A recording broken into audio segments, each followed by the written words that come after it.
Let's say that you want to iterate over some elements in two different vectors to create a new vector. So to do that, we can use a for loop. So let's create some toy data to do this. Do x less than dash 1 colon 3, enter y less than dash c paren 2 comma 4 comma 6 paren, and then we're going to do a check here by just providing what we want to do in this new vector z check less than dash c parentheses 1 times 6, 2 times 4, and 3 times 2.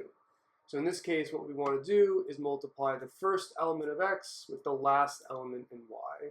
By the end, we're doing the first element in y and then the last element in x. And then we just want to create a placeholder z to save our data. So now we'll do the for loop. We'll do for paren I in 1 to 3, paren bracket, and then z bracket I less than dash x bracket I bracket times y bracket 4 minus I bracket enter bracket. So then when we look at z, we have 6, 8, 6, and then when we look at z check, we also have 6, 8, 6.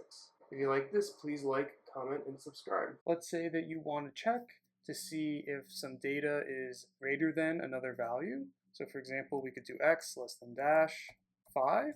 So now x is 5.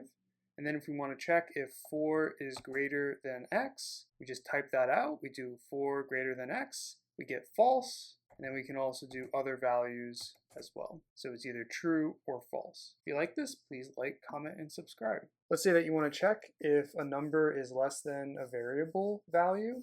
To do that, we first create some data doing x less than dash 5. And then we can check if 4 is less than x by doing 4 less than x. Enter. It's true. So then if we were to say change this 4 to a 10, it's now false. If you like this, please like, comment, and subscribe. Let's say we want to check if some data is equal to another value. So for example, if we have x less than dash 5, so x is 5. We wanted to evaluate if x is equal to 4. You can do 4 equals x, and then it's telling you that it's not equal to 4. But if you did 5 equals x, you would get the true value. If you like this, please like, comment, and subscribe. Let's say that you want to do an action only if a statement is true. So let's set this up by doing x less than dash 5, y less than dash 10, and then y2 is 1. So now we're going to do an if statement to check if x is less than y. So we'll do if paren x less than y, paren bracket enter print it is true, quote paren enter bracket. So it is being printed, it is true, therefore x is less than y, because if we do x less than y, it is true. So now if we want to go up and change this to y2, we can check if x is less than y2, go up, nothing is printed. That means that it is not true. That means x is not less than y2. So when we do x less than y2, we get false.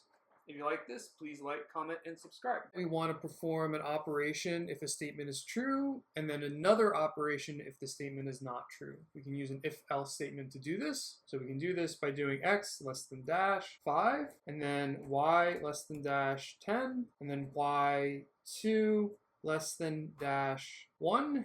So now we have our setup. We can do if x less than y paren bracket enter print it is true, quote paren enter else bracket enter print it is not true, quote paren bracket. So it is true. Let's see what happens if we change this component here to y2, and then we do print quote it is true, quote paren bracket else bracket it is not true, quote paren. So in this case, it is not true. So if you like this, please like, comment, and subscribe. Let's say that you want to do an operation until some condition is no longer met. So to start off, we're going to do x less than dash 5, enter. So then while x is less than 10, paren bracket enter increase x by 2. So do x equals x plus 2, enter print x paren enter bracket So now we can see that we first increase x by 2 to 7, then 9, then 11, but then x is greater than 11, so we don't perform the operation again. If you like this, please like, comment, and subscribe. Say that you want to model the animal population growth on a particular island or community. So let's say the initial population was a 500, and it grows at a rate of 3%, and then has a decay or death rate of about 1%. So then to do an individual simulation of a given year, we could do the initial population times the rate minus the decay. And we can see that we have a new population of 510 after a given time period. Now let's say we want to do this for 30 time periods, or let's say 30 years. We could do the following. We could do years equals 30, and then we could do a for loop. So we do for paren I in 1 colon years, paren bracket x less than dash x times paren 1 plus rate minus decay, paren bracket, we get the population after 30 years. Let's say that you want to calculate compound interest in R.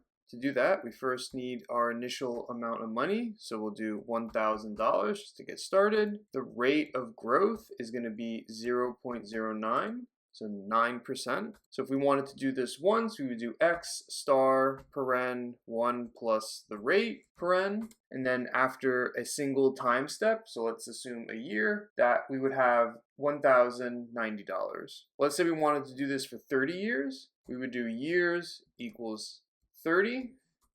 Then we would do a for loop to do for paren I in 1 to years, paren bracket, enter. So then x is going to be less than dash x times paren 1 plus rate, paren, enter, bracket, enter. So then x is now over 13K. If you like this, please like, comment, and subscribe. Let's say that we want to check how much our asset is worth after accounting for inflation. X less than dash 1,000, and then we can have inflation, let's say it's at 2%. We can update this by doing x star parentheses 1 minus inflation. So now it's worth 980. Let's say we want to calculate how much inflation is going to erode our asset over 30 years. So we could do years equals 30. So then we can do for I in 1 to years, and then we do x less than dash x times paren 1 minus inflation bracket. So now if we look at x, it's only worth about $545. If you like this, please like, comment, and subscribe.